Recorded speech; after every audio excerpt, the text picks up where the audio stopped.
அனைவருக்கும் வணக்கம். இதில் நம்ம என்ன பார்க்க போறோம்னா current affairs September 2nd part தான் நம்ம பார்க்க போறோம். அதாவது செப்டம்பர் 11 20 வரைக்கும் நடந்த ஒரு முக்கியமான நிகழ்வுகள் ஒரு 25 क्वेश्चन வந்து நான் எடுத்துட்டு வந்திருக்கேன். ஸோ நீங்கள் TNPSC exam, police exam, Madras high court எக்ஸாம்லாம் அப்படின்னா கண்டிப்பாக டெஸ்ட் எழுதி பாருங்க, உங்களுக்கு ரிவிஷன் பண்ண மாதிரி இருக்கும். இப்போ நீங்கள் பார்க்குறீங்களா, இந்த கொஸ்டின் பேப்பருக்கான பிடிஎஃப் லிங்க் இந்த வீடியோட டிஸ்கிரிப்ஷன் அட்டாச் பண்ணியிருக்கேன். நீங்கள் டவுன்லோட் பண்ணி டெஸ்ட் எழுதிட்டு அதுக்கப்புறம் வீடியோ பாருங்க, கண்டிப்பாக உங்களுக்கு ரொம்ப யூஸ்ஃபுல்லாக இருக்கும். சரி, ஓகே, முதல் கேள்வி பாருங்க. தொழுநோயை ஒழித்த உலகின் முதல் நாடு என்று WHO எந்த நாட்டை சமீபத்தில் அறிவித்துள்ளது அப்படின்றாங்க.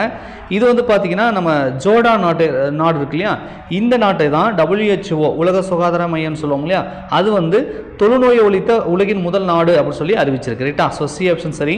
அடுத்தது, நிலவுக்கு சென்று அதன் மேல் உள்ள மண் மற்றும் கற்கள் கொண்டு வரும் இந்தியாவின் திட்டம். இது வந்து பார்த்தீங்கன்னா சமீபத்தில் மத்திய அரசு வந்து ஒப்புதல் அளித்து உள்ளது. அது மட்டும் இல்லாமல் நிதியும் ஒதுக்கீடு பண்ணியிருக்காங்க. ரைட்டா? இது என்ன திட்டம் அப்படின்னு சொல்லி கேட்குறாங்க. இது வந்து பார்த்தீங்கன்னா சந்திராயன் 4. ஏன்னா சந்திராயன் 3 அப்படின்றது உங்களுக்கு தெரியும், வெற்றிகரமாக நிலவில் வந்து நம்ம சந்திராயன் தரையிறக்கிட்டோம். அது அடுத்து நம்ம சந்திராயன் 4 திட்டத்துக்கு வந்து ஒப்புதல் கொடுத்துருக்காங்க. நம்ம வந்து பார்த்திங்கன்னா நம்ம வந்து அந்த சேட்டலைட்டை வந்து நிலவில் இறக்கி அதில் அப்படியே அங்கேயே ஆய்வு பண்ணி நம்ம வந்து பார்த்தோம். இப்போ வந்து அங்கே போயிட்டு ரிட்டன் வரணும், மண் கல்லெல்லாம் எடுத்துகிட்டு வந்து இங்கே வந்து ஆய்வு பண்ணுறது. ஸோ அதுக்கான திட்டமும் வந்து மத்திய அரசு ஒப்புதல் கொடுத்துருக்காங்க. அதுக்கப்புறம் நிலாவுக்கு மனிதனை அனுப்பக்கூடிய திட்டத்துக்கும் வந்து பார்த்திங்கன்னா செயல்படுத்துகிற மாதிரி முன்னெடுப்புகள் வந்து செஞ்சுட்ருக்காங்க. ரைட்டா? சரி, ஓகே, இது சந்திராயன் 4 அப்படின்றது மட்டும் இப்போதைக்கு தெரிஞ்சுக்கோங்க. சரி, NGLV ராக்கெட் ஒரு டேஸ் அப்படின்றாங்க. இது வந்து பகுதி மறுபயன்பாடு ராக்கெட்டு. ஒரே நாடு ஒரே தேர்தல், இது நிறைய டைம் ரிப்பீட்டடாக நீங்கள் பார்த்துட்டு இருப்பீங்கன்னு நினைக்கிறேன். இதுக்கான குழு தலைவர் யார் அப்படின்னா, ஸோ முன்னாள் ஜனாதிபதி. ரைட்டா? யார் அவர்? நம்ம ராம்நாத் கோவிந்த் அவர்கள். அவர் வந்து அறிக்கையை தாக்கல் பண்ணிட்டாரு. ஸோ நம்ம இப்போ இருக்கக்கூடிய ஜனாதிபதி கிட்ட வந்து கொடுத்துட்டாங்க. ரைட்டா? இதை வந்து மத்திய அரசு வந்து பார்த்தீங்கன்னா ஒப்புதல் அளித்து இந்த மசோதாவை வந்து நாடாளுமன்றத்தில் வந்து தாக்கல் பண்ணுறதுக்கு முடிவு பண்ணியிருக்காங்க. அது எந்த கூட்டத்தொடரில் பண்ணுறாங்க அப்படின்னு நமக்கு தெரியல. பட் வந்து மசோதா வந்து தாக்கல் பண்ணலாம், ஒரே நாடு ஒரே தேர்தல் அப்படின்றத நாடாளுமன்றத்தில் நம்ம வந்து தாக்கல் பண்ணலாம் அப்படின்னு சொல்லி முடிவு பண்ணியிருக்காங்க. அந்த செய்தி வந்திருக்கு, பார்க்கலாம் என்ன பண்ணுறாங்கன்னு சொல்லி. இப்போதைக்கு இது மட்டும் தெரிஞ்சு வச்சுக்கோங்க. ராம்நாத் கோவிந்த் குழு இவரோட தலைமையில் தான் அந்த அறிக்கையை வந்து தயார் பண்ணாங்க. இவர் நிறைய இது கொடுத்துருக்காரு. ஓகேவா? சரி, 2025ஆம் ஆண்டிற்கான குவாட் உச்சி மாநாடு எந்த நாடு நடத்த உள்ளது அப்படின்ற மாதிரி சொல்கிறாங்க. ஸோ இந்த குவாட் மாநாடு வந்து பார்த்தீங்கன்னா 2025 நம்ம இந்தியா தான் நடத்த போகுது. ரைட்டா? ஸோ இந்தியா என்பதே இதுக்கு வந்து சரி. இப்போ 2024 யார் சார் நடத்திருக்காங்கன்னா அமெரிக்காக்காரன். ரைட்டா? ஸோ அமெரிக்கா வந்து 2024 நடத்துது, நம்ம 2025 இந்த குவாட் மாநாடுகள் வந்து நடத்துகிறோம். இதுக்கான உறுப்பினர்கள் இந்தியா, அமெரிக்கா, ஆஸ்திரேலியா, ஜப்பான்லாம் வந்து இருக்குது. கடுமையான வறட்சி காரணமாக மக்களுக்கு உணவு வழங்க ஜிம்பாப்வே மற்றும் நமீபியா நாடுகள் கீழ்கண்ட எந்த விலங்கை கொல்ல முடிவு செய்துள்ளன அப்படின்றாங்க. ஸோ ரொம்ப வந்து வறட்சி, அதனால் மக்கள் வந்து பசி பட்டினியால் இருக்கிறாங்க. அவங்களுடைய பசியை போக்கணும் அப்படின்னு சொல்லி பார்த்தீங்க அப்படின்னா அந்த நாட்டில் இருக்கக்கூடிய யானைகளை வந்து கொன்று உணவாக வந்து மக்களுக்கு கொடுக்கலாம் அப்படின்ற மாதிரி அந்த நாடுகளாக அறிவிச்சிருக்காங்க. ரைட்டா? ஒரு நாடு வந்து ஒரு 200 யானையை கொண்டலாம்னு சொல்லியிருக்காங்க. நமீபியா வந்து ஒரு 83 யானையை கொன்று மக்களுக்கு உணவாக கொடுக்கலாம் அப்படின்னு சொல்கிறாங்க.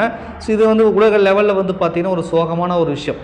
ஏன்னா மக்கள் ரொம்ப பசியாக இருக்காங்க, வறட்சியில் இது மாதிரி இருக்காங்க. ஒரு யானையை கொன்று அதை வந்து சாப்பிட்ற அளவுக்கு ஒரு நாடு போயிருக்கு. அரசாங்கமே வந்து கொன்னலாம், யானையை வந்து நீங்கள் கொன்று சாப்பிட்லான்ற மாதிரி வந்து ஒப்புதல் கொடுக்குறாங்க. அப்படின்னா எந்த அளவுக்கு அந்த நாட்டில் வறட்சி இருக்கும் அப்படின்றத நீங்களே யோசிச்சு பாருங்கள். ஓகேங்களா?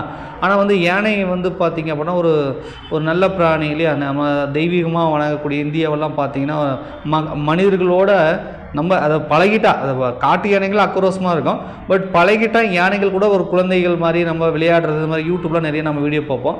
ஸோ அப்படியேப்பட்ட யானைகளை வந்து இவங்க கொன்று சாப்பிட்றாங்க அப்படின்னா அந்த நாட்டில் எந்தளவுக்கு வறட்சியும் பசியும் பட்டினியும் இருக்கும் அப்படின்றத நீங்கள் புரிஞ்சுக்கோங்க. ஓகேங்களா? ஸோ யானைகள் என்பது சரி. ஒடிசாவில் சுபத்ரா திட்டத்தின் கீழ் தகுதி வந்த மகளிருக்கு ரூபாய் 50,000 5 ஆண்டுகளுக்கு எத்தனை தவணையாக வழங்கப்படுறாங்க? நம்ம தமிழ்நாட்டில் உங்களுக்கு தெரியும், தகுதி வாய்ந்த பெண்களுக்கு வந்து மாதம் 1000 ரூபா கொடுக்குறாங்க இல்லையா? அதே மாதிரி ஒடிசாவிலையும் ஒரு திட்டத்தை கொண்டு வந்துட்டாங்க, சுபத்ரா அப்படின்ற மாதிரி ஒரு திட்டம். ரைட்டா? சரி, இது வந்து 50,000 ரூபா வந்து கொடுக்க போகிறாங்க. இது வந்து 5 ஆண்டுகளில் கொடுப்பாங்க.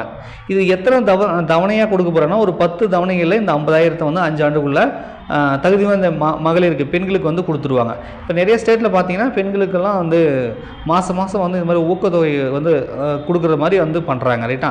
நம்ம தமிழ்நாட்டில் இருக்குது, மற்ற ஸ்டேட்டும் வந்து ஃபாலோ பண்ணுறாங்க. உலக மூங்கில் தினம் எப்பொழுது அனுசரிக்கப்படுகிறது அப்படின்றாங்க? செப்டம்பர் 18 உலக மூங்கில் தினம். உலக அளவில் மூங்கில் உற்பத்தியில் இந்தியா வகிக்கும் இடம் என்ன அப்படின்றாங்க. ஸோ சீனா வந்து பார்த்தீங்கன்னா முதலிடத்தில் இருக்குது, நாம் வந்து 2வது இடத்துல இருக்கிறோம் மூங்கில் உற்பத்தியில், 2வது இடம். நமோ பாரத் ரேபிட் ரயில் அப்படின்றாங்க. ஆக்சுவலாக வந்து வந்தே மெட்ரோ ரயில்னு நம்ம சொல்லுவோம், வந்தே பாரத் ரயில் மாதிரி வந்தே மெட்ரோ ரயில், அது பேரை தான் மாற்றிட்டாங்க. ரைட்டா, நாட்டின் முதல் சேவை எங்கே தொடங்கி வைக்கப்பட்டது அப்படின்றாங்க. ஸோ இந்த ரயில் சேவையானது பார்த்தீங்கன்னா அகமதாபாத்தில் வந்து குஜராத்தில் இருக்கக்கூடிய அகமதாபாத் டு புச் வரைக்கும் வந்து தொடங்கி வச்சுருக்காங்க நரேந்திர மோடி அவர்கள். ரைட்டா, ஸோ குஜராத் என்பது இதுக்கு வந்து சரி. இந்த பேர் வந்து ஞாபகம் வச்சுக்கோங்க, பேரை மாற்றிட்டாங்க. வந்தே மெட்ரோ ரயில்னு சொன்னாலும் சரிதான், பட் அது பேரை தான் இவங்க நமோ பாரத் ரேபிட் ரயில் அப்படின்னு சொல்லி மாற்றிட்டாங்க. ரைட்டா, சரி. அடுத்தது உடான் திட்டம், UDAN திட்டம் என்பது என்னன்றாங்க. இது பிராந்திய அளவில் விமான போக்குவரத்துக்கான ஒரு திட்டம். ஸோ அந்த திட்டம் வந்து ஏற்கனவே தொடங்கிட்டாங்க. இப்போ ஏன் நம்ம பார்க்குறோம் அப்படின்னா 2016 தொடங்கிடுச்சு இந்த திட்டம். அதில் மக்கள் எந்தளவுக்கு வந்து பயன்பாட்டுக்கு வந்து பயணம் செஞ்சுருக்காங்கன்ற மாதிரிலாம் வந்து சொல்லியிருக்காங்க. ரைட்டா, ஸோ இது பிராந்திய லெவலில் வந்து விமான சேவை தொடங்குவதற்கான நோக்கம் என்னென்னா ஏழை எளிய மக்கள், விவசாயிகள், ஸோ இந்த மாதிரியானவங்களும் வந்து விமானத்தில் பயணம் பண்ணணும். ஏன்னா வெளிநாடு போகிறது, ரொம்ப லாங் டிஸ்டன்ஸ் போகிறது மட்டும் வந்து விமான சேவையில் பிராந்திய லெவலில் கொஞ்சம் ஷார்ட் டிஸ்டன்ஸில் இருக்கக்கூடிய விமான கட்டணம் கம்மியாக தான் இருக்கும். உதாரணத்துக்கு சேலம் டு பெங்களூர் போகணும்னு வச்சுக்கோங்களேன், விமான கட்டணம் கம்மி தான். சேலம் டு சென்னை போனாலும் கம்மி தான். இது மாதிரி ரொம்ப லோக்கலில் விமான சேவை நம்ம பயன்படுத்தினா விமான கட்டணம் கம்மியாக இருக்கும். நாமளும் ஒரு டைம் வந்து விமானத்தில் போயிட்டு வந்துடலாம். ரைட்டா, ஸோ அதே மாதிரி பிராந்திய அளவில் விமான போக்குவரத்து. அடுத்தது 4வது உலகளாவிய புதுப்பிக்கத்தக்க எரிசக்தி முதலீட்டாளர்கள் மாநாடு மற்றும் கண்காட்சி எங்கே நரேந்திர மோடி அவர்கள் வந்து தொடங்கி வச்சார் அப்படின்னு சொல்லி வந்து கேட்குறாங்க. ஸோ இது வந்து பார்த்தீங்கன்னா காந்தி நகரில், இதுவும் குஜராத்தில் தான் இருக்குது. குஜராத்தில் காந்தி நகரில் நரேந்திர மோடி அவர்கள் வந்து தொடங்கி வச்சிருக்காரு. தற்போது புதுடெல்லியின் முதலமைச்சர், ஸோ உங்களுக்கு தான் தெரியும், கெஜ்ரிவால் தான் வந்து பார்த்தீங்கன்னா முதலமைச்சராக இருந்தார். அவர் மேலே வந்து பல்வேறு விதமான குற்றச்சாட்டுகள் சொல்லி அவர் மேலே கோர்ட்டில் வழக்கு போட்டு ஜெயிலில் போட்டு அப்படி இப்படின்னு வந்துட்டு இருக்காரு. ஸோ அதனால் வந்து பார்த்தீங்க அப்படின்னா அவர் வந்து முதலமைச்சர் பதவியை ராஜினாமா பண்ணிவிட்டு அவர் கட்சி சார்பாக அதிசி என்ற ஒரு பெண் வந்து பார்த்திங்கன்னா புதுடெல்லியோட முதலமைச்சராக பதவி ஏற்றிருக்காங்க. ரைட்டுங்களா, ஸோ பி ஆப்ஷன் சரி. தமிழகத்தில் சமூக நீதி நாள் எப்பொழுது அனுசரிக்கப்படுகிறது அப்படின்னு சொல்லி வந்து கேட்குறாங்க. ஸோ இது வந்து பார்த்திங்கன்னா செப்டம்பர் 17 வந்து என்ன அப்படின்றத நான் சொல்கிறேன். ஓகேவா, தமிழகத்தில் சமூக நீதி நாள் யாருடைய பிறந்த நாளில் அனுசரிக்கப்படுகிறது அப்படின்றாங்க. ஸோ இது வந்து தந்தை பெரியார் தினம், அதாவது தந்தை பெரியார் பிறந்த தினம். ரைட்டா, ஸோ பெரியார் பிறந்த தினத்தை தான் நம்ம செப்டம்பர் 17, இந்த செப்டம்பர் 17 தான் நம்ம தமிழகத்தில் சமூக நீதி நாள் அப்படின்னு சொல்லி நம்ம அனுசரிக்கிறோம். இது ரெண்டுமே ஞாபகம் வச்சுக்கோங்க. ரைட்டா, செப்டம்பர் 17 சமூக நீதி நாள்.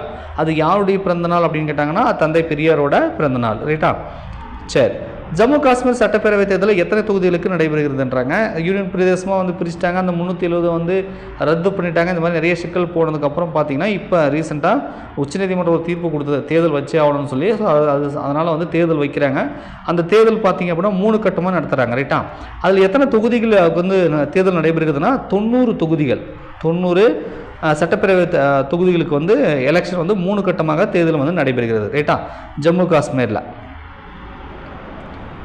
அடுத்தது உலக நோயாளிகள் பாதுகாப்பு தினம் எப்பொழுது அனுசரிக்கப்படுகிறதுனாங்க செப்டம்பர் 17. இந்தி மொழி தினம், இந்தி திவாஸ்ன்னு சொல்லுவாங்க, இந்தி தினம் அல்லது இந்தி மொழி தினம் எப்பொழுது அனுசரிக்கப்படுகிறதுன்றாங்க செப்டம்பர் 14 இந்தி மொழி தினமாக அனுசரிக்கிறோம். ரைட்டா, அந்தமான் நிக்கோபார் தீவுகளின் தலைநகர் போர்ட் பிளேயர் வந்து எவ்வாறு பெயர் மாற்றம் செய்யப்பட்டுள்ளதுன்றாங்க. அமித்ஷா வந்து ட்வீட் போட்டிருப்பாரு, பார்த்துருப்பீங்க, ஸ்ரீ விஜயபுரம் அப்படின்னு சொல்லி அந்த பேரை வந்து மாத்திரதா வந்து அவர் ட்வீட் போட்டிருக்காரு. ஸ்ரீ விஜயபுரம் என்பது சரி. உலக ஓசோன் தினம் எப்பொழுது அனுசரிக்கப்படுகிறதுன்றாங்க செப்டம்பர் 16 என்பது உலக ஓசோன் தினமாக அனுசரிக்கிறோம். இந்தியாவில் பொறியாளர் தினம் எப்பொழுது அனுசரிக்கப்படுகிறது அப்படின்றாங்க. ஸோ பொறியாளர் தினம் அப்படின்றது பார்த்தீங்க அப்படின்னா நம்ம இந்தியாவை பொறுத்த வரைக்கும் செப்டம்பர் 15. சார் செப்டம்பர் 15 ஏன் சார் பொறியாளர்னா விஸ்வேரையா, இவருக்கு கண்டிப்பாக கேள்விப்பட்டிருப்பீங்க. இன்ஜினியரிங் காலேஜெல்லாம் பார்த்தீங்கன்னா இன்ஜினியரிங் படிக்கிறவங்க அந்த போட்டெல்லாம் ஒட்டியிருப்பாங்க.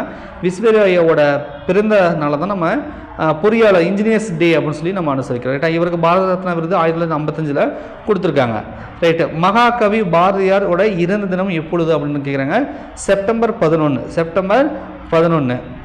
அடுத்தது 45வது ஒலிம்பியாட் போட்டி எந்த நாட்டில் நடைபெற்றது அப்படின்றாங்க. இது வந்து ஹங்கேரி நாட்டில் நடந்தது. ரைட்டா, இதில் முக்கியமான தகவல் என்னென்னா இந்த ஒலிம்பியாட்டில் நம்ம ஆண்கள் பிரிவிலும் சரி பெண்கள் பிரிவிலும் சரி 2 தங்கம், ஆண்கள் பிரிவிலும் கோல்டு வாங்கிட்டோம், பெண்கள் பிரிவிலும் ஒரு கோல்டு வாங்கியிருக்கோம். ஸோ 2 பிரிவிலுமே தங்கம் வாங்கினால உலகமே வந்து பாராட்டத்தக்க ஒரு விஷயம் இது. ஸோ நம்ம கோல்டு வாங்கியிருக்கோம் அப்படின்ற மாதிரி வந்து சொல்கிறாங்க. 45வது ஒலிம்பியாட் போட்டியில் வாங்கியிருக்காங்க. நியூஸ் பேப்பர்லாம் பார்த்தீங்கன்னா உங்களுக்கு தெரியும், முதலமைச்சர்லாம் வந்து இது பண்ணியிருக்காங்க. நம்ம தமிழகத்தை சேர்ந்த நிறைய செஸ் வீரர்கள்லாம் பிரக்யானந்தா, குகேஷ் இந்த மாதிரிலாம் இருக்காங்க. ஸோ இவங்களால வந்து பார்த்திங்கன்னா ஒரு நாடே வந்து பெருமை கொள்ளக்கூடிய ஒரு விஷயம். ஆண்கள் பிரிவிலும் கோல்டு, பெண்கள் பிரிவிலும் கோல்டு வாங்கியிருக்காங்க. ரைட்டா? 45வது செஸ் ஒலிம்பியாட். இது 44வது செஸ் ஒலிம்பியாட் எங்கே நடந்துச்சுன்னா நம்ம சென்னையில் தான் நடந்தது. உங்களுக்கு தெரியும், நம்ம தமிழ்நாட்டில் நடந்தது அப்படின்றதெல்லாம் தெரியும். இப்போ 45வது வந்து அங்கேயே நடந்து நம்ம கோல்டு வாங்கியிருக்கோம்.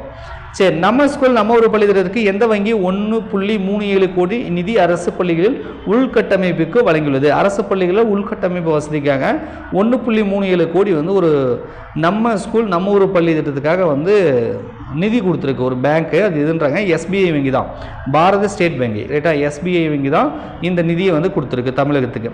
சர்வதேச மக்களாட்சி தினம் எப்பொழுது அனுசரிக்கப்படுகிறதுன்றாங்க? செப்டம்பர் 15 வந்து சர்வதேச மக்களாட்சி தினமாக நம்ம வந்து அனுசரிக்கிறோம். ரைட்டா?